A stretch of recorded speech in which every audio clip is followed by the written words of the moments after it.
আল্লাহর হাবিব বলেন, তোমাদের মধ্য থেকে কোনো ব্যক্তি রশি সংগ্রহ করে যদি জঙ্গলের দিকে চলে যায়, পাহাড়ের দিকে চলে যায়, ওই পাহাড়ের মধ্যে যেয়ে পাহাড় থেকে কাঠ সংগ্রহ করে ওই কাঠের বোঝা তার মাথার মধ্যে বহন করে, পিঠের মধ্যে বহন করে, আল্লাহর হাবিব বলেন বাজারের মধ্যে যেয়ে ওই লাকড়ি বিক্রি করে, কাঠ বিক্রি করে, সেই বিক্রিত টাকা বক্ষণ করা তার জন্য উত্তম। আল্লাহর হাবিব বলেন মানুষের কাছে ভিক্ষা করে খাওয়ার চেয়ে, চিল্লায়া বলি সুবহানাল্লাহ। নবীজি বলেন ভিক্ষা করে খাওয়ার চেয়ে, মানুষের কাছে হাত পেতে খাওয়ার চেয়ে, তোমাদের মধ্যকার কোনো ব্যক্তি রশি সংগ্রহ করে কি করবে, জঙ্গলে চলে যাবে, পাহাড়ে চলে যাবে, ওই পাহাড়ে যেয়ে লাকড়ি সংগ্রহ করে দড়ি দিয়ে লাকড়ি বেঁধে এই লাকড়ির বোঝা মাথায় নিয়ে অথবা পিঠে নিয়ে আল্লাহর হাবিব বলেন বাজারে যেয়ে এই লাকড়ি বিক্রি করে সেই বিক্রিত টাকা বক্ষণ করা উত্তম মানুষের কাছে ভিক্ষা করে খাওয়ার চেয়ে, চিল্লায়া বলি না আউযুবিল্লাহ। আল্লাহর হাবিব তারপরে বলেন, হে আমার উম্মতরা শোনো, হারাম বক্ষণ করার থেকে, সুদের টাকা খাওয়ার চেয়ে, ঘুষের টাকা খাওয়ার চেয়ে, অন্যের জমিন জোর করে দখল করে তার জমিন আত্মসাৎ করে তার জমিন বক্ষণ করার চেয়ে আল্লাহর হাবিব বলেন মাটি বক্ষণ করা ভালো। কি বক্ষণ করা ভালো? বলেন না কি খাওয়া ভালো? নবীজি বলেন তোমার পেটের মধ্যে হারাম টাকা দিয়ে কিনে ইলিশ মাছ খাওয়ার চেয়ে, হারাম টাকা দিয়ে বাজারের দামি দামি খাবার কিনে খাওয়ার চেয়ে রাসূল বলেন মাটি বক্ষণ করা হালাল, মাটি বক্ষণ করা ভালো। চিল্লায়া বলি সুবহানাল্লাহ। হে আমার ভাইয়েরা, বন্ধুরা আমার, হারাম থেকে বাঁচি, হারাম থেকে বাঁচি, হারাম থেকে বাঁচি। আল্লাহর হাবিব বলেন লা ইয়াদখুলুল জান্নাতা জাসাদুন গুজিয়া বিল হারাম। নবীজি বলেন যেই ব্যক্তি হারাম বক্ষণ করবে, হারাম বক্ষণ করবে, হারাম খেয়ে শরীরের রক্ত মাংস গঠন করবে, রাসূল বলেন এমন হারাম শরীর আল্লাহর জান্নাতে যাবে না। এমন হারাম শরীরের জন্য আমার আল্লাহ জান্নাতটা হারাম করে দিয়েছে। চিল্লায়া বলি না আউযুবিল্লাহ। মুসলমান ভাইয়েরা আমার, এখানে ছোট্ট একটা হাদিস মনে রাখেন, বুখারী শরীফের হাদিস। আর আল্লাহর হাবিব বলেন, হে আমার উম্মতেরা, তোমরা তোমাদের পেটটাকে হারাম খাওয়ার থেকে হেফাজত করো, তোমরা তোমাদের পেটটাকে হারাম খাবার থেকে হেফাজত করো।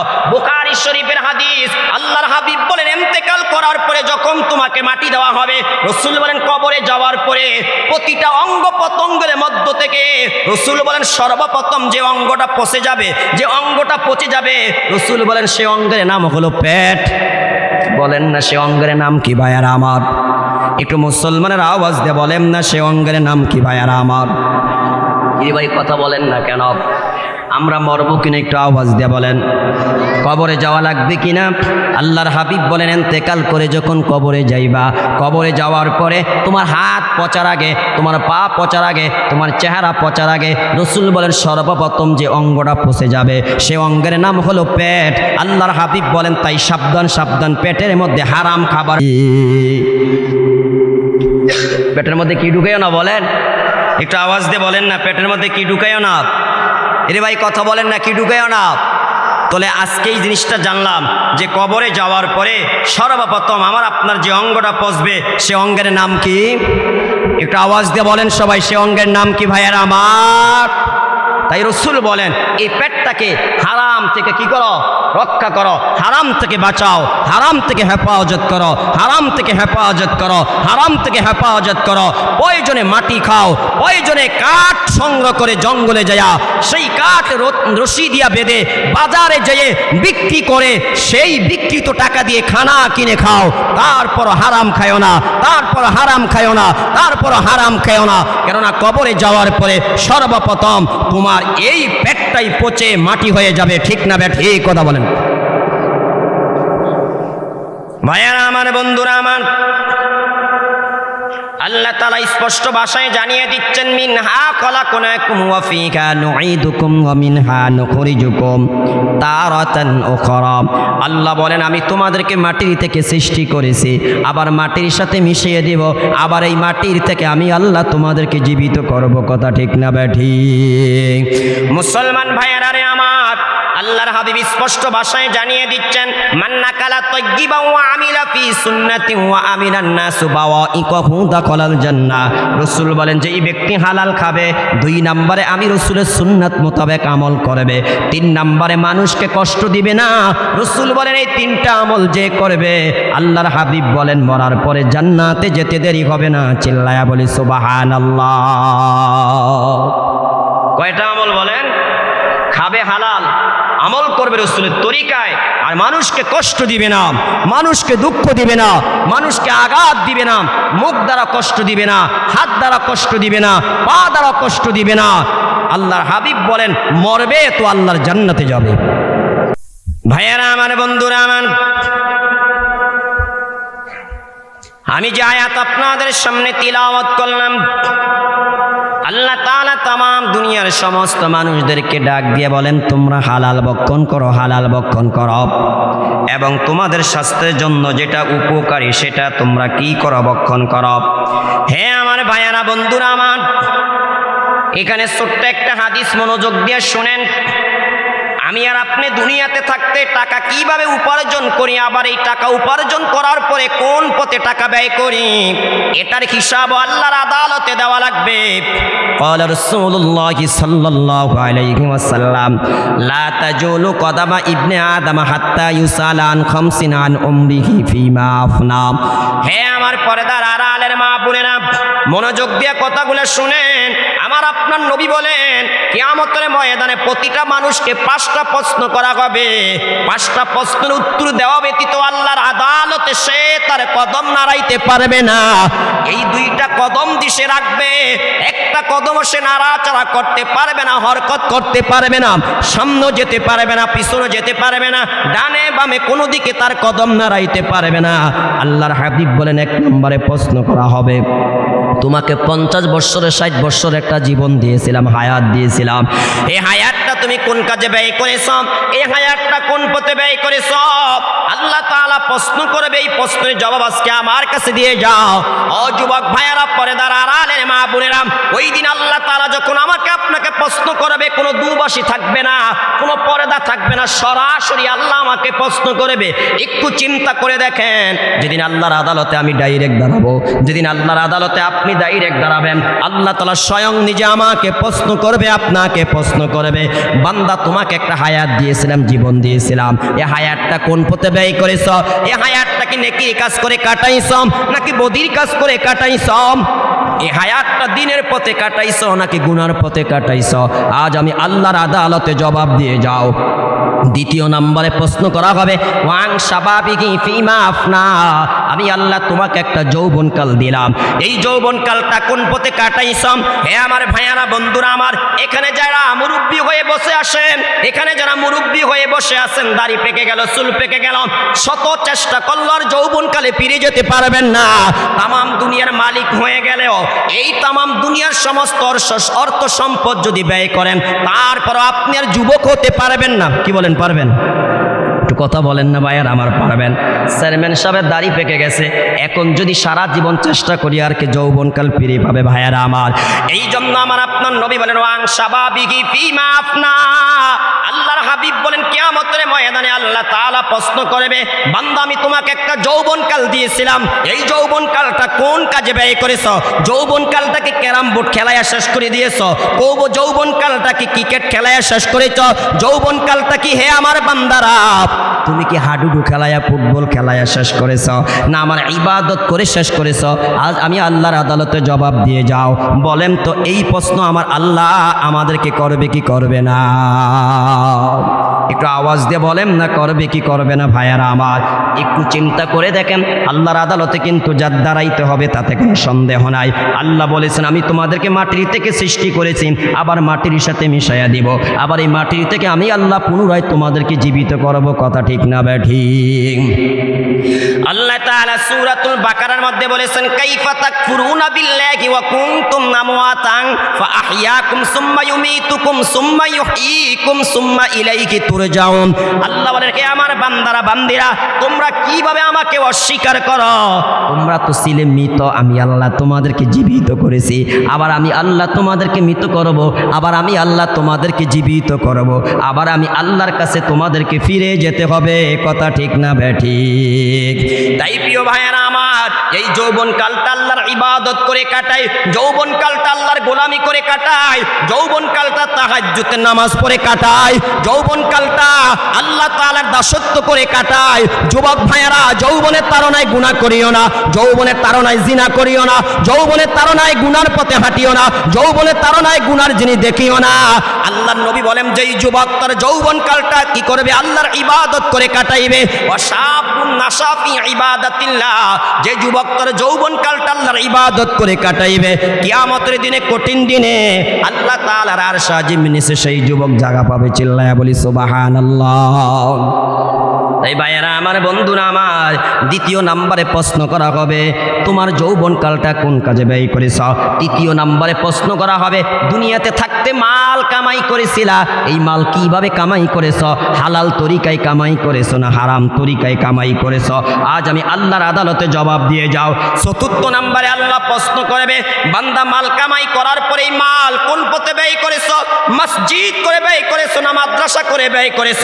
মক্তব করে ব্যয় করেছ না কালবাট করে ব্যয় করেছ?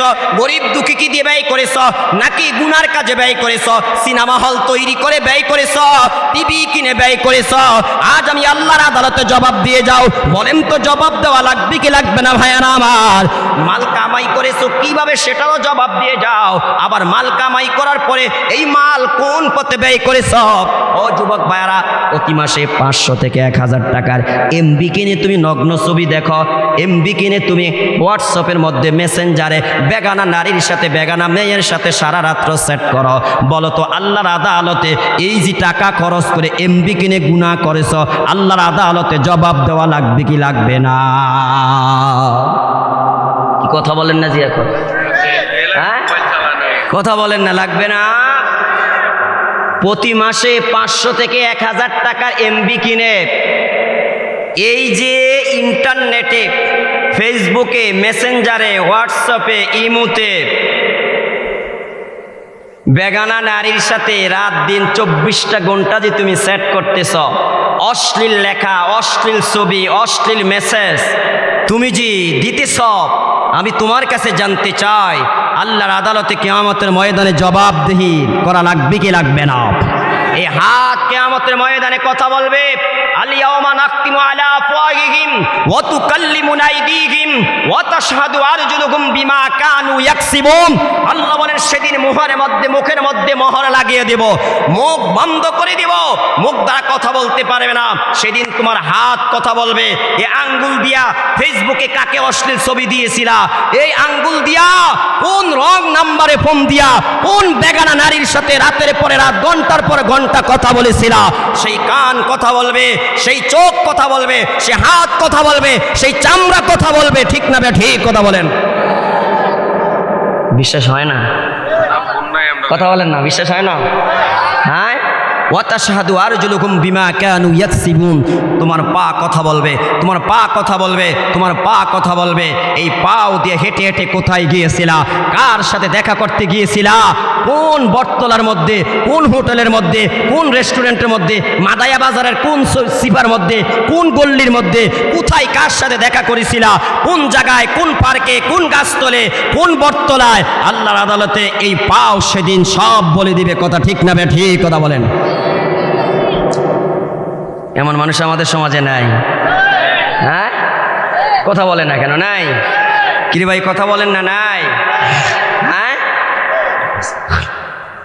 তাহলে অর্থ উপার্জন করেছি কোন পথে, আবার অর্থ উপার্জন করার পরে ব্যয় করেছি কোন পথে, সেটার জবাবও আল্লাহর আদালতে দেওয়া লাগবে কি লাগবে না? একটু মুসলমানের আওয়াজ দিয়ে বলেন না ভাইয়ান, আমার লাগবে কি লাগবে না? আসলে লাগবে। হ্যাঁ, ভালো কথা। এমবি কিনছেন, অনলাইনে আছেন, সময় আছে, ওয়াজ শুনেন, কোরআন তিলাওয়াত শুনেন। কিরে ভাই কথা বলেন না কেন? হ্যাঁ, গুনার জিনিস দেখা যাবে? বলেন না, গুনার জিনিস দেখা যাবে? নগ্ন ছবি দেখা যাবে?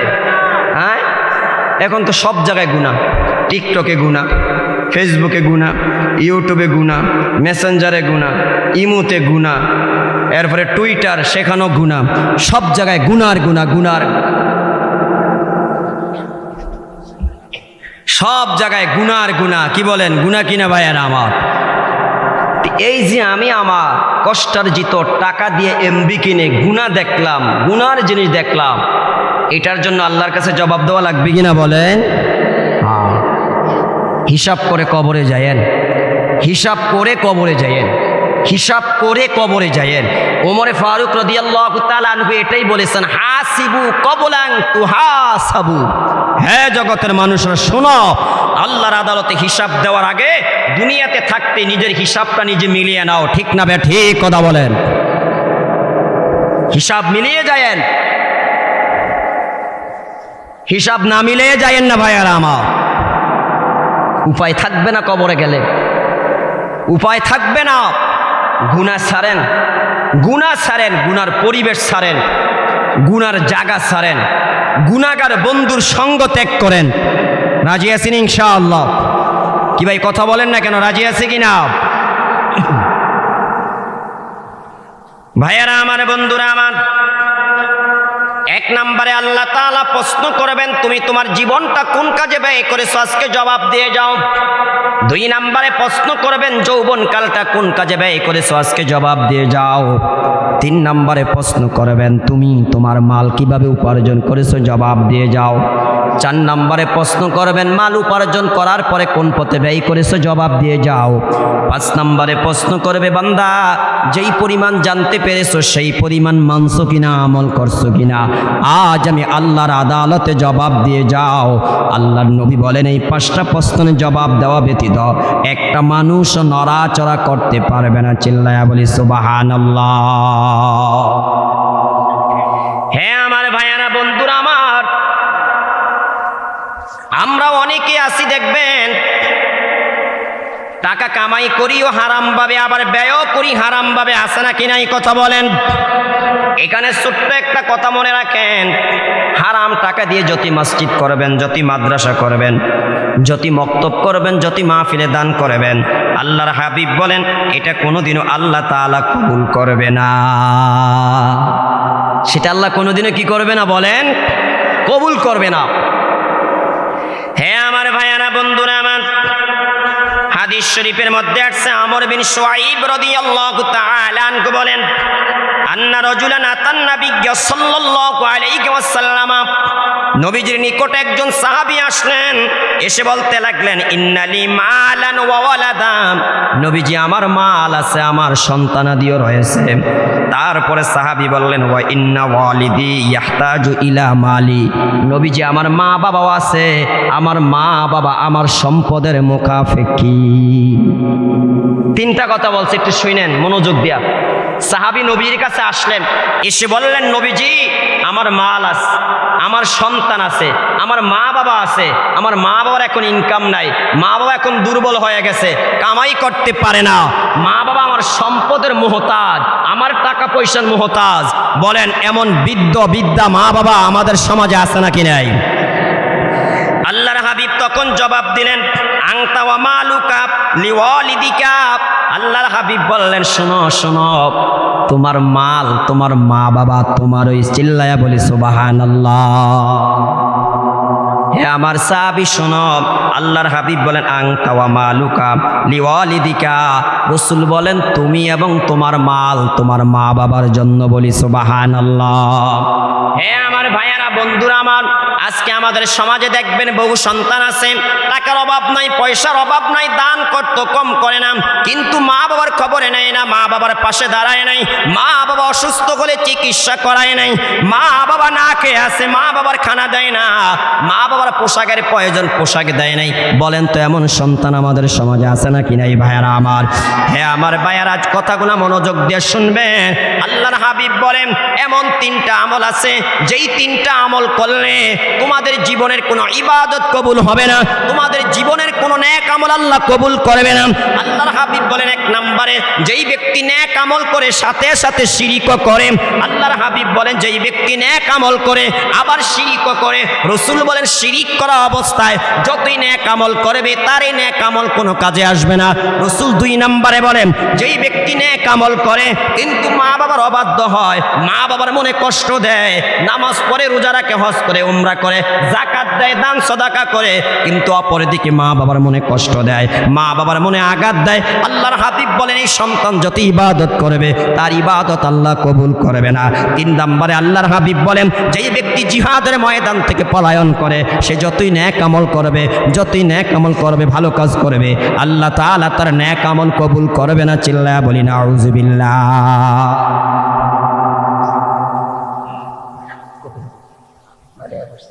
আচ্ছা, হুজুর পয়সা ডাইরেক্ট স্টেজ আসবে নাকি ঠান্ডা খাবে? না না ঠিক আছে, যে হুজুরের সময়টা বুঝা আমি ওই দিকে যাচ্ছি আর কি, এই জন্য বলি।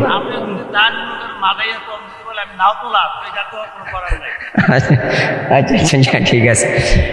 তো ভাইয়ারা আমার, রাসূল হাদিসের মধ্যে বললেন তোমার মাল আর তোমার মা বাবা তোমারই, বলেন কি তোমারই, কিন্তু আমরা যতদিন পর্যন্ত প্রতিষ্ঠিত হতে না পারি ততদিন পর্যন্ত মা বাবার কাছে ধরনা দেই, যখন প্রতিষ্ঠিত হয়ে যায় তখন আর মা বাবার খোঁজখবর নেই না।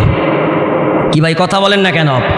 তখন মা বাবার পাশে দাঁড়াই না, মা বাবার খোঁজখবর রাখি না, মা বাবার কথা শুনি না, মা বাবার কথা মতে চলি না। যখন আমাদের টাকার অভাব থাকে না, পয়সার অভাব থাকে না, কিছু সন্তান তো এমন আছে মা বাবা মূর্খ বলে, মা বাবা অশিক্ষিত বলে, মা বাবা স্মার্ট না বলে, মা বাবা শুদ্ধ ভাষা কথা বলতে পারে না, ভালোভাবে সেজেগুজে থাকতে পারে না, তাই মা বাবাকে মানুষের সামনে পরিচয় দিতে চায় না। কি ভাই কথা বলেন না কেন? এমন কিছু লোক আমাদের সমাজে আছে নাকি নাই? একটু আওয়াজ দিয়ে বলেন না, আছে নাকি নাই ভাইয়ারা আমার? একটাবার চিন্তা করে রাসূল যেখানে বলছে যে হুমা জান্নাতুকা ওয়া নারুকা, রাসূল বলেছেন তোমার মা বাবা তোমার জন্য জান্নাত, তোমার মা বাবা তোমার জন্য জাহান্নাম। মা বাবাকে খুশি করবা, আল্লাহ খুশি হবে, মা বাবাকে কষ্ট দিবা, আল্লাহ কষ্ট পাবে। একটাবার চিন্তা করে দেখেন, মা বাবা খুশি তো রব খুশি, মা বাবা নারাজ তো আল্লাহ নারাজ। মা বাবা খুশি হলে জান্নাত পাইবা, মা বাবা নারাজ হলে জান্নাত পাইবে না। তাহলে একটাবার চিন্তা করে দেখেন, মা বাবার খেদমত আমাদেরকে মনে পানে করার দরকার আছে নাকি নাই ভাইয়ারা আমার? হ্যাঁ আমার ভাইয়ারা, বন্ধুরা আমার, হারাম তরিকায় যতই টাকা কামাই করব এই টাকা আল্লাহ তাআলা কোনোদিন বরকত দিবে না। আবার হালাল তরিকা যদি অল্প টাকা কামাই করি বরকত দিবে কে? একটু আওয়াজ দিয়ে বলেন, আর জোরে মুসলমানের আওয়াজ দিয়ে বলেন বরকত দিবে কে? হ্যাঁ আমার ভাইয়ারা, বন্ধুরা আমার, কথাগুলো এলোমেলো হয়ে যাচ্ছে। আল্লাহর নবী এবং সাহাবায়ে কেরাম কিভাবে হারাম থেকে বেঁচে থাকতেন আমি আপনাদের সামনে দুই একটা দৃষ্টান্ত দিয়ে আমি আজকের আলোচনা ইতি টানবো ভাইয়ারা আমার। তিরমিজি শরীফের লম্বা একটা হাদিসের মধ্যে আসছে, আমার আপনার নবী একদিন সাহাবায়ে কেরামদেরকে বললেন, কে আমার সাহাবীরা, তোমাদের মধ্যে কে আছে আমি মুহাম্মদ তাদেরকে কিছু আমল শিক্ষা দিব, যে আমলগুলা সে নিজে আমল করবে, অন্য মানুষদেরকে শিক্ষা দিবে, তারাও আমল করবে। এমন সময় আবু হুরায়রা রাদিয়াল্লাহু তাআলা আনহু বললেন, ইয়া রাসূলুল্লাহ, ইয়া হাবিবাল্লাহ, ওগো আল্লাহর নবী আপনি কি বলবেন বলেন, আমি আবু হুরায়রা প্রস্তুত আছি, আপনি যা বলবেন তা আমি পালন করব, তা আমি মানব, তা আমি মেনে চলবো, অন্যকে শিক্ষা দেব। আবু হুরায়রা বলেন, তখন আল্লাহর হাবিব ফাআখাযা বিয়াদি, আমার হাতের মধ্যে নবীজি ধরলেন, ধরে আবু হুরায়রা বলেন, নবীজি আমাকে গনে গনে 5টা কথা বললেন। কয়টা একটু আওয়াজ দিয়ে বলেন? আল্লাহর নবী এক নম্বরে বললেন, ইত্তাকিল মাহারিমা তাকুন আবাদান নাস। ও আবু হুরায়রা, তুমি হারাম থেকে বেঁচে থাকো, আল্লাহর সবচাইতে বড় প্রিয় বান্দা হয়ে যাইবা।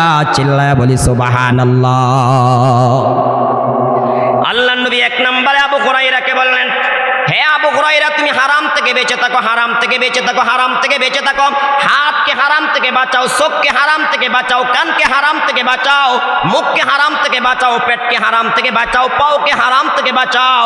তাহলে কি হবে? তাকুন আবাদান নাস, আল্লাহর বান্দাদের মধ্যে সবচেয়ে বড় বান্দা হয়ে যাইবা, আল্লাহর বান্দাদের মধ্যে সবচেয়ে বড় আবেদ হয়ে যাইবা, সবচেয়ে বড় পীর হয়ে যাইবা যদি তুমি হারাম থেকে বাঁচতে পারো। রাসূল 2 নম্বরে বললেন ওয়ারদ বিমা কসামাল্লাহু লাকা তাকুন আগুনান নাস। দ্বিতীয় নম্বরে তুমি তোমার তাকদিরে যা আছে তার উপর খুশি হয়ে যাও। আল্লাহ তোমার তাকদিরে যখন যা দেয় তাতে তুমি খুশি হয়ে যাও। রাসূল বলেন তাহলে তুই মানুষের মধ্যে সবচেয়ে বড় ধনী হয়ে যাইবা, সবচেয়ে বড় ধনী হয়ে যাইবা, সবচেয়ে বড় ধনী হয়ে যাইবা। আল্লাহর হাবিব 3 নম্বরে বললেন ও আহসিন ইলা জারিকা তাকুন মুমিনা। তৃতীয় নম্বরে প্রতিবেশীর সাথে ভালো ব্যবহার করো, প্রতিবেশীর সাথে ভালো আচরণ করো, তাহলে তুমি মুমিন হয়ে যাইবা। চিল্লায়া বলি সুবহানাল্লাহ। আল্লাহর হাবিব 4 নম্বরে বললেন ওয়াহিব্বালিন নাসি মা তুহিব্বু লিনাফসিকা তাকুন মুসলিমা। নিজের জন্য যা পছন্দ করো তোমার ভাইয়ের জন্য তা পছন্দ করো। হে পর্দার আড়ালের মা, নিজের জন্য যা পছন্দ করেন আল্লাহর হাবিব বলেন আপনার পাশের বোনের জন্য তা পছন্দ করেন, তাহলে আপনি মুসলমান হয়ে যাইবেন। 5 নম্বরে আল্লাহর হাবিব বলেন হে আমার উম্মতেরা তোমরা কি করো? কম করে হাসবা, কম করে হাসবা, বেশি করে কাঁদবা। আল্লাহর হাবিব বলেন তাহলে তোমাদের কলব মরবে না, তোমাদের কলব মরবে না। চিল্লায়া বলি সুবহানাল্লাহ। নবীজি বলেন কেননা অধিক পরিমাণে হাসলে মানুষের কলব মরে যায়, মানুষের কলব নষ্ট হয়ে যায়। তাই ভাইয়েরা আমার, বন্ধুরা আমার আপনার নবী হাদিসের মধ্যে 5টা জিনিস থেকে বেঁচে থাকার কথা বললেন।